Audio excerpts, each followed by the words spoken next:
我哋繼續會睇信心嘅系列，睇到信心，原來信心係一個可以帶領我哋穿越唔同時間發生喺我哋身上面嘅屬靈旅程。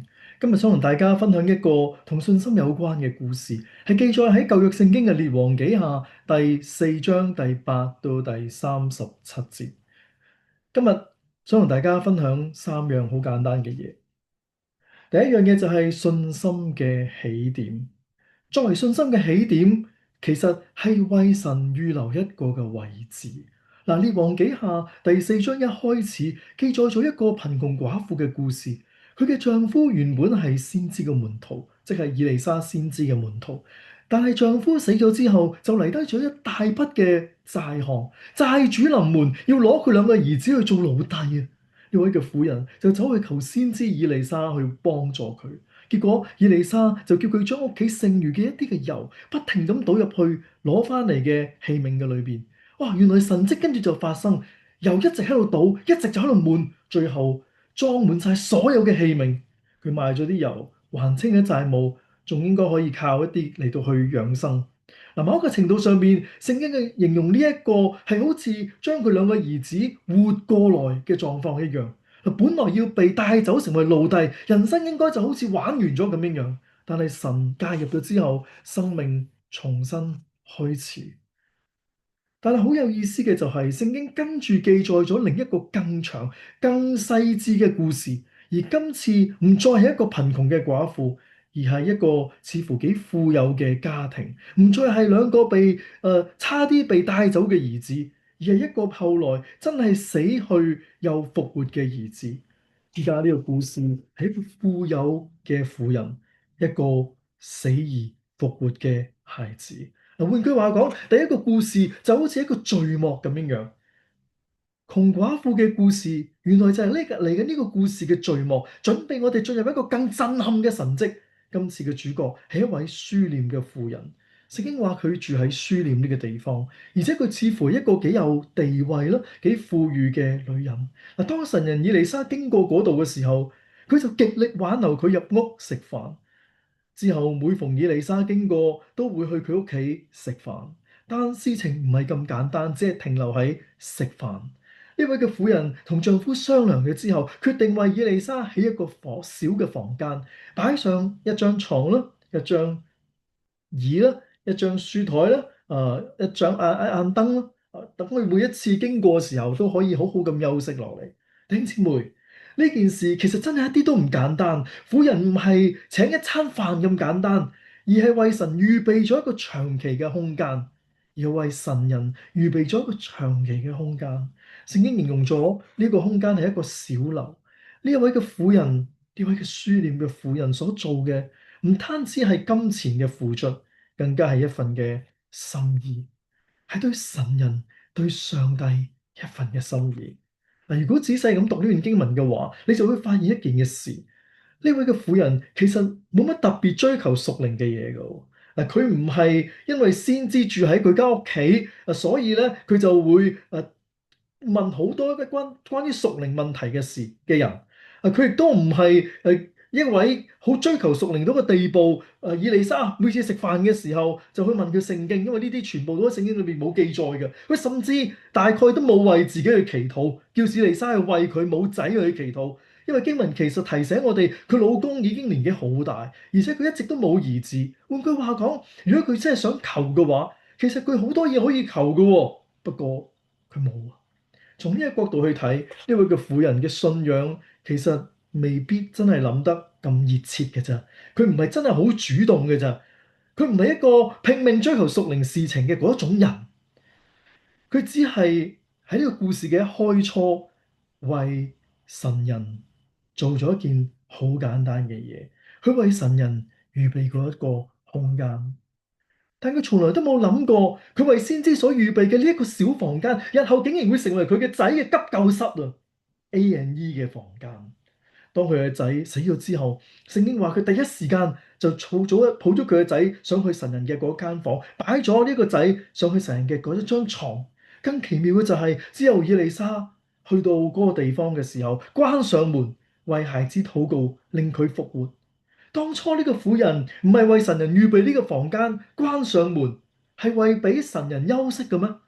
去到後期，神竟然透過同一個房間、同一道嘅門，行咗一個死人復活嘅神蹟。弟兄姊妹，有時候你為神預備嘅空間，你自己都冇諗過將來神會點樣用嘅。當你為神預留空間嘅時候，神就會喺呢一個空間裏邊為你去預備你從來冇諗過嘅事情發生。我哋 SOL 嘅教會，我哋原本嘅理念一直都係除咗係自己嘅教會之外，我哋都有啲 networking 嘅嘢。音樂事工其實就係一個好重要嘅事工，係我哋一直都由 day one 開始，我哋就想做，甚至已經開始咗做。所以我哋有呢一份嘅心意，係由 day one 開始就已經有。好感恩我哋能夠同呢個南部嘅唔同嘅教會咧，我哋喺開始嘅時候咧，有一啲好好嘅一個聯繫。咁所以我哋就透過呢一個小小空間，一個音樂嘅睇下有冇可能合作嘅呢一個咁嘅心意。於是乎，我哋就大家唔同嘅教會喺度傾啦。結果咧，我哋冇幾耐之後咧，我哋組織咗一個微型音樂會。我相信係一次當年啊，係一次我諗都講緊成7、8年前嘅，至少係一次華人教會史上面幾難得嘅喺英國嘅一個音樂嘅小嘅聚會。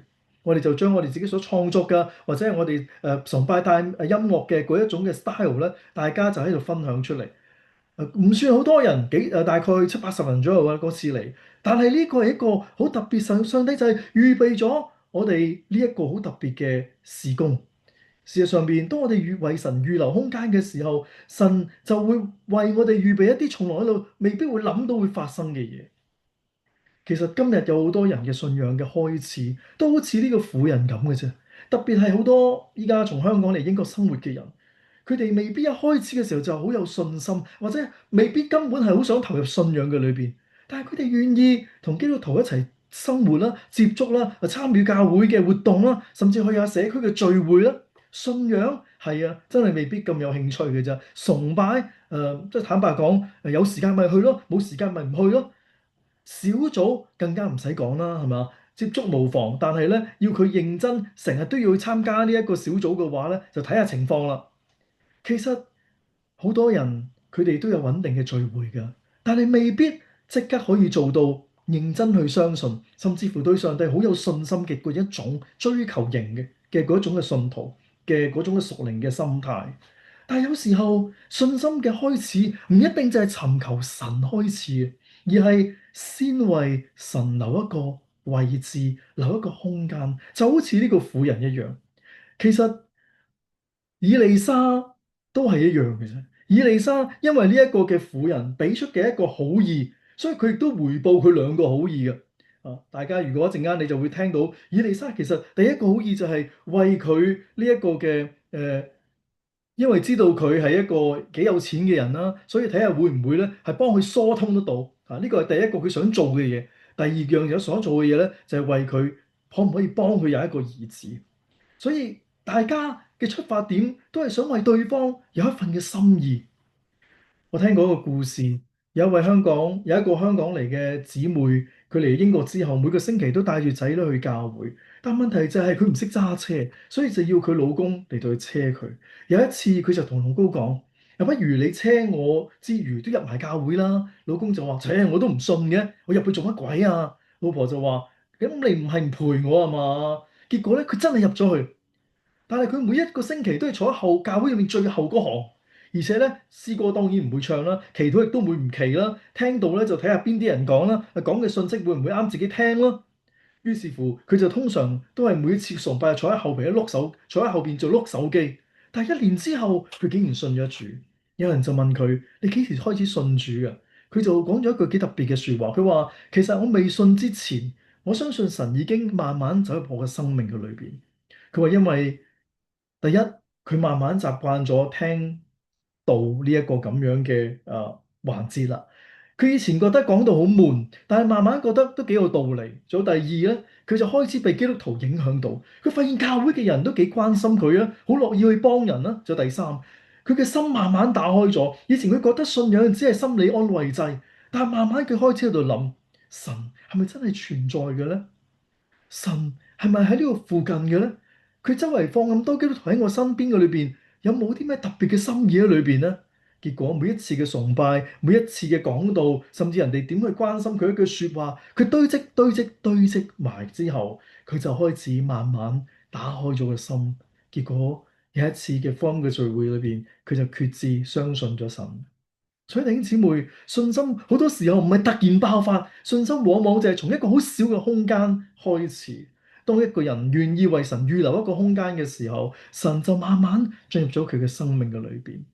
想當年，當我中學嘅時候，我班裏邊有兩位基督徒，佢哋兩位都係冧班嘅一啲嘅同學嚟嘅。當年我係中五嘅學生嘅時候咧，佢哋兩位就喺個班裏邊咧嚟到去傳福音，好多人都信咗主。佢哋最後嘅對象就係我。跟住就同我講佢話，可唔可以俾佢兩個禮拜嘅時間咧？俾佢哋兩個禮拜時間同我一齊食 lunch。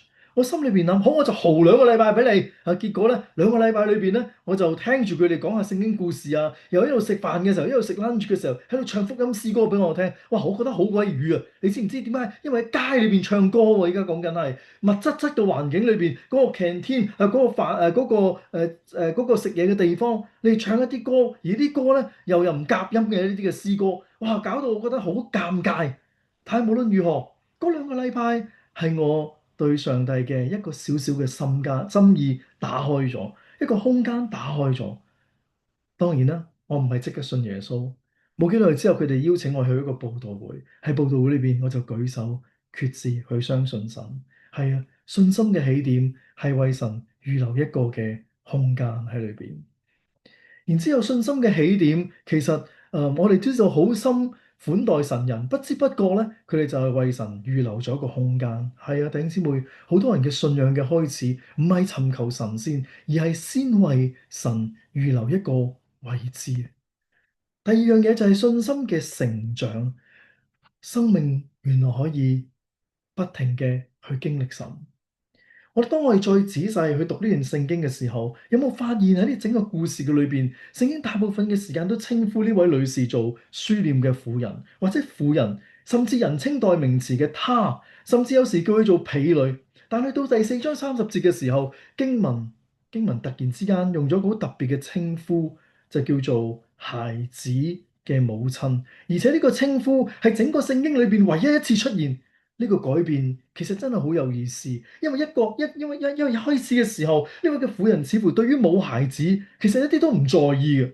你記唔記得我哋話以利沙想為佢做兩樣嘢啊？第一樣嘢咧就係就問佢有啲乜嘢可以幫你喺人脈裏邊開通下啊嘛。佢個婦人都幾串啊，話翻俾佢聽，我冇我自己可以喺百姓裏邊咧就自己搞得掂，即係意思即係我樣樣都好喎，依家係根本唔需要人幫。第二樣嘢咧，佢就話佢可以真係幫佢有一個細路仔嘅。坦白講，以利沙話我可以做到呢一樣嘢，但係呢個婦人咧，其實一啲都唔在意嘅喎。嗱，其實佢老公已經年紀好大㗎啦。佢當時嘅文化底下邊，女人其實冇咩可以做到，男人可以三妻四妾啫，但係女人冇得選擇㗎嘛，冇細路仔，大概只能夠接受命運啦，接受事實啦。所以當以利沙同佢講明年呢個時候你要抱一個兒子嘅時候，佢嘅反應唔係興奮嘅，而係幾乎可以話係抗拒啊！神人啊，唔好欺哄婢女啊！意思就係話唔好俾我有希望。佢可能亦都學識咗呢一套嘅理論，一套嘅法則，就係有啲嘢唔期待嘅時候就唔會失望咯，係嘛？但奇妙嘅嘢，一年之後，以利沙所講嘅竟然成真，佢真係生咗個細路仔。呢個本來冇諗過會出現嘅細路仔，就係咁樣樣改變咗佢整個人生。而經文其實俾咗我哋一個好細節嘅描述，暗示咗原來呢位嘅婦人嘅信仰開始改變。當細路仔突然出事嘅時候，當佢嘅小朋友突然出事嘅時候，婦人就急住去見神人。婦人就係急住去見神人以利沙，但同佢丈夫，但係佢丈夫就問咗佢一句嘅説話。佢話今日唔係初一，亦都唔係安息日，咁點解你要去神人嗰度啊？呢句説話其實透露咗一樣嘢，就係原來呢個婦人係有定時定候去見神人嘅，係有定時定候去見以利沙嘅。換句話講，用今日嘅説話嚟到去講，佢係定時定候去聚會，佢定一時間去見神人。聽神嘅説話。嗱，不過有趣嘅就係，當佢仲未有小朋友嘅時候，經文完全冇提到咁樣嘅習慣嘅喎。似乎係自從佢有咗呢個小朋友之後，佢對神開始有興趣啦，開始有動力去認識神都未定。大概我哋都唔難估啊，因為神喺佢身上面做咗一件美事，就係令佢有兒子。喂，感恩你都應該識啩，係嘛？所以大概可能佢就係因為咁樣緣故，佢建立翻一個會定期去見神人、去聽上帝嘅説話嘅道嘅呢一個嘅心態。佢嘅信仰開始慢慢成長。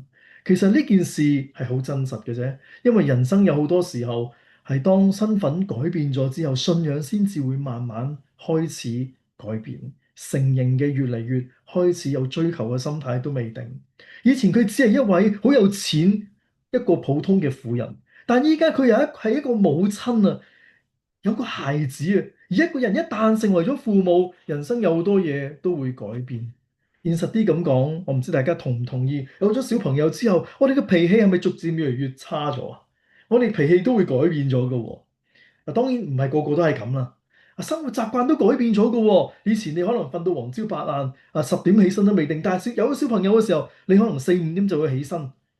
未來計劃你都可能有變動。你以前以為諗住可能一年可以去幾次旅行，但係因為有小朋友嘅時候，你嘅計劃可能就已經打亂咗，彷彿一切都因為多咗個孩子而完全改變晒。好多人都會經歷咗唔同家庭嘅事件發生，甚至喺裏邊教養嘅方法產生衝突。上一代同我哋處理小朋友問題嘅唔同，會帶嚟好多個張力。呢啲都係有咗小朋友之後咧，會帶嚟好多家庭嘅事件發生。嗱，不過當我講到成為父母同有小朋友嘅時候咧，我知道喺度當中未必一定個個家庭都有細路仔。但我想你知道一件事，神塑造我哋嘅生命唔一定只係要透過有小朋友。有時候神可能要透過家庭啦，透過工作啦，透過困難啦、逆境啦，透過失去，甚至透過你攞唔到嘅嘢等等。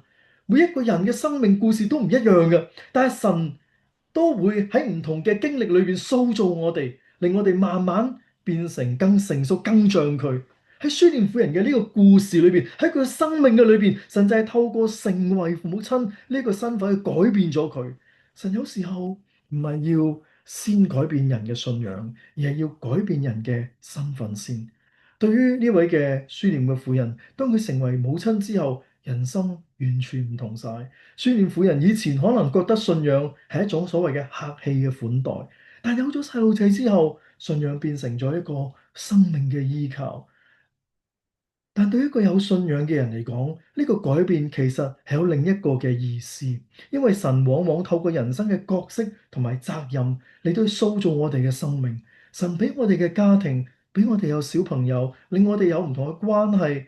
其實甚至乎有壓力，甚至經歷嘅人生裏邊各種嘅挑戰都好啦，唔係單單要我哋去忙碌咁簡單。而係要我哋喺呢啲各種嘅事情裏邊學習成長、學習忍耐、學習愛、學習付出、學習信靠、學習犧牲，慢慢塑造成為更像天父嘅一個人。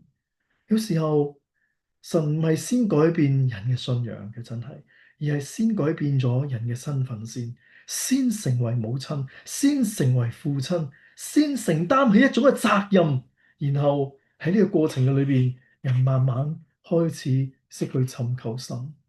我認識一位嘅香港嘅家庭嘅朋友，幾年前移民嚟到英國。其實佢哋喺香港嘅時候，幾乎都可以話冇接觸過信仰，好少返教會嘅。星期日多數就係家庭日，出去食飯啦、行街啦、睇戲啦、做運動啦。教會對佢哋嚟講，簡直係一種陌生嘅地方。但後期嚟到英國之後，佢哋開始為孩子嘅成長擔心起嚟。新嘅環境、新嘅學校、新嘅朋友，又冇親戚。佢哋好擔心細路仔未必適應到，所以啲人話不如帶佢哋去教會啦。咁於是乎咧，佢哋開始帶小朋友去教會，再加上好多時候好多學校都需要教會嚟到去填申請表格嘅。特別係牧者啦，係咪？如果你想去基督教學校，我都填過好多張㗎啦，已經好多時候就係因為咁樣入嚟教會。做父母其實當然係好想小朋友揾間好嘅學校。但係當小朋友去到一個學校嘅時候，佢感覺到個陌生環境，甚至乎對呢個家庭，頭先我所講嘅家庭，個小朋友成日都話學校冇佢識得嘅人，佢非常之難過，所以佢後期就去咗多咗去教會嘅活動啦，去教會嘅聚會啦，令呢個小朋友越嚟越多識得唔同嘅朋友仔，而家長都識得好多唔同嘅教友。結果佢哋慢慢就參加咗教會嘅聚會，佢覺得教會啲人好真誠，甚至有啲人好主動關心佢哋，幫佢哋陪啲小朋友喺度玩。久而久之，佢哋每個禮拜都開始去返教會。佢哋去教會最初只係為咗細路仔，但係慢慢佢哋開始去聽講道。有一次講道嘅內容，特別係講到不要為明天憂慮。嗰個爸爸返到屋企之後，真係諗：哇，其實我一直都好擔心未來。啲錢會搣下搣下就冇㗎啦，係咪？工又未揾到，所以都唔知點樣算好。結果佢就學習呢個講員所講，要將佢哋嘅啲憂慮嘅嘢交託俾上帝。慢慢咁樣樣，佢就開始嚟到去祈禱。雖然唔係話好正式嗰啲嘅祈禱，但係咁樣樣就打開咗佢對於信仰嘅投入。慢慢1年之後，呢個爸爸同媽媽一齊嚟到去信咗耶穌，甚至洗埋禮。其實呢個爸爸就話：我都唔係為咗信神而嚟教會嘅，我只係為細路仔。但係神就喺呢段嘅時間慢慢改變咗我哋。弟兄姊妹，有時候神唔係先改變人嘅信仰，而係改變咗人嘅人生嘅處境。喺我哋教會嘅裏邊都有啲人小朋友好中意嚟教會，跟住個家長係見到啲小朋友咁中意嚟教會，佢就陪啲小朋友去教會聚會。係啊，冇錯。上帝好多時候唔係改變人嘅信仰先，而係改變咗人嗰個人生嘅處境。可能要先讓我哋成為父母先啦，甚至可以先讓我哋嘅家庭進入一個新嘅環境嘅裏邊啦，甚至可以係先讓我哋承擔起啲責任，甚至面對唔同嘅壓力都未定。然後喺人生嘅過程裏邊，人開始去尋找神，人開始去尋找神。其實書念婦人嘅生命都係咁嘅啫。一開始佢只係接待神人，但當佢成為咗母親之後，佢就開始更深嘅去經歷神。信心就喺生命嘅經歷嘅裏邊一步一步咁樣樣成長。最後第三樣嘢就係信心嘅高峰，就係喺困境裏邊點樣去馬實神。有一日悲劇突然之間發生，孩子突然之間唔知咩原因突發重病，最後死咗喺佢母親嘅懷抱裏邊。對任何一個母親嚟講，呢一刻一定係非常之難受，非常之痛心。但係聖經嘅作者完全冇描述到呢個母親有啲咩特別嘅情緒，係咪好恐怖啊？好多時候啲母親都會非常之大嘅情緒啊！因為突然之間小朋友死咗，甚至係即係離開咗世界啊，唔單止重病，咁對於家庭嚟講，實在係一個好大嘅打擊。母親嘅情緒通常咧都係會非常之難過，又要痛哭崩潰。但經文完全冇提到佢喊啦，冇提到佢崩潰啦，甚至冇講佢埋怨上帝，反而聖經記載嘅係一連串佢好冷靜又好迅速嘅行動。佢第一時間將細路仔抱咗上去神人嗰間房裏邊嗰張牀，然後閂埋道房門，跟住佢就叫僕人快啲預備呢個驢車，準備出發。佢甚至冇同佢老公講呢一件嘅事，因為怕佢心臟病發啩，咁大年紀係嘛？然後佢就急急腳咁上路，用咗大概2個鐘頭嘅時間嘅車程，趕咗去神人以利沙嘅屋企嗰度。弟兄姊妹，如果呢位嘅婦人對神係完全冇期望嘅話，佢冇理由咁樣做嘅。如果佢覺得一切都完咗嘅話，佢只係需要留喺屋企裏邊哀傷就已經足夠啦。但係佢冇，佢選擇去揾神人，而且佢好急，佢叫僕人趕快啲，唔好浪費時間。聖經甚至記載，佢叫佢僕人唔好停，唔好同人打招呼。換句話講，佢唔想浪費1分1秒，佢要第一時間去見到神人，因為佢相信一件事：如果神要做事，依家應該仲嚟得及嘅。呢個就係當時佢腦海裏邊嘅大概嘅呢個信念。而佢最終見到以利沙嘅時候，聖經記載咗一個好有意思嘅動作，去捉住以利沙隻腳。嗱，原文嘅動詞其實已經係一個我哋見過嘅動詞，就係當年以利沙去到佢屋企嘅時候，呢個婦人捉住佢，或者用譯做挽留佢，留低佢，係要以利沙一齊食餐飯，用力咁樣樣去挽留佢。依家同一隻字，同一個希伯來字，就係捉住佢隻腳唔放。更有意思嘅就係婦人之後同以利沙講咗一句嘅説話。佢講咗呢句説話，對唔住，呢度可能冇打到出嚟都未定啊，冇打到出嚟都未定。佢就話：我指着永生嘅耶和華，又敢喺你面前起誓，我必不離開你。嗱，呢一句説話其實正正就係當年以利沙跟隨以利亞嘅時候，佢講過嘅嗰一番嘅説話。喺以利亞升天之前，以利亞叫佢走啦嚇，咁但係以利沙佢死都唔肯走。佢話：我必不離開你。當年以利沙嘅師傅以利亞幾次叫佢唔好留低嘅時候，以利沙就係講過呢一句説話，一連講咗3次。依家同一句説話，書念婦人佢講翻出嚟，佢好似提醒翻以利沙：你以前都係咁樣捉緊神，依家今日我都係一樣。弟兄姊妹，呢個其實係信心喺考驗裏邊嘅高峰。一開始嘅時間，呢個婦人對神其實真係唔算太有興趣啫嘛，係咪？佢只不過係為神預留咗一個嘅空間，或者為神人預備一個嘅房間。但自從成為咗母親之後，佢開始慢慢接觸神，慢慢認識神，定時定候咁去嚟到去聽神人嘅講道。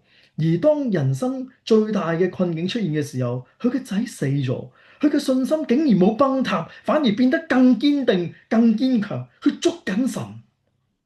但係要留意一樣嘢就係，書念婦人其實唔知道神會點樣做嘅。佢唔一定要相信神會叫佢嘅仔復活，甚至喺當時嘅信仰背景裏邊，死人復活都唔係一個好普遍預期啩。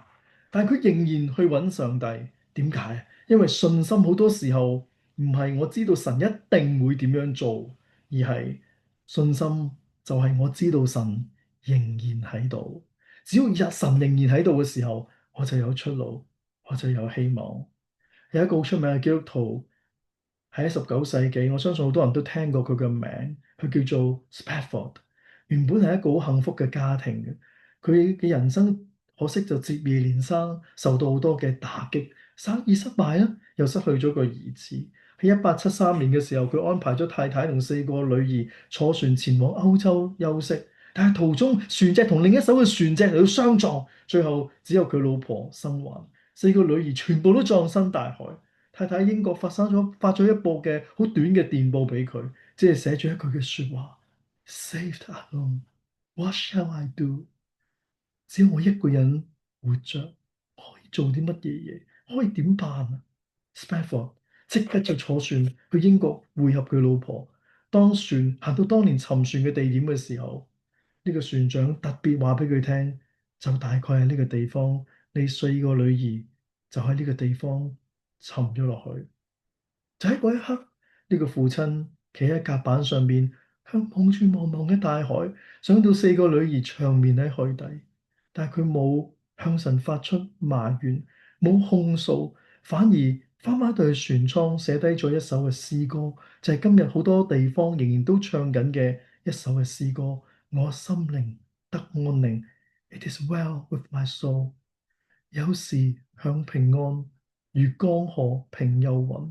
有時哀傷來到似浪滾，不論何環境，我已蒙主引領，我心靈得安寧。弟兄姊妹，Spafford 並唔係因為佢知道神一定會點樣解決佢嘅痛苦，而係即使喺最深嘅悲傷嘅裏邊，佢唔知道應該可以點樣做，佢唔知道神會點做嘅時候，佢仍然去找住馬實上帝。呢個就係好似書念婦人一樣。書念婦人未必知道神會點樣做，佢未必咁可以肯定神一定會叫佢嘅細路仔復活，但係佢仍然趕去揾神人，因為佢只係相信一件事，只有神仍然喺度嘅時候就有希望，因為佢確信神喺度嘅時候仍然係有出路。好多人以為信心係突然咁出現，但書念嘅婦人嘅故事卻話俾我哋知，信心往往係慢慢形成。先係為神嘅國預留一個位置，然後喺生命嘅裏邊去經歷上帝，最後喺困境裏邊學得去碼實上帝，去找住上帝。願主祝福大家。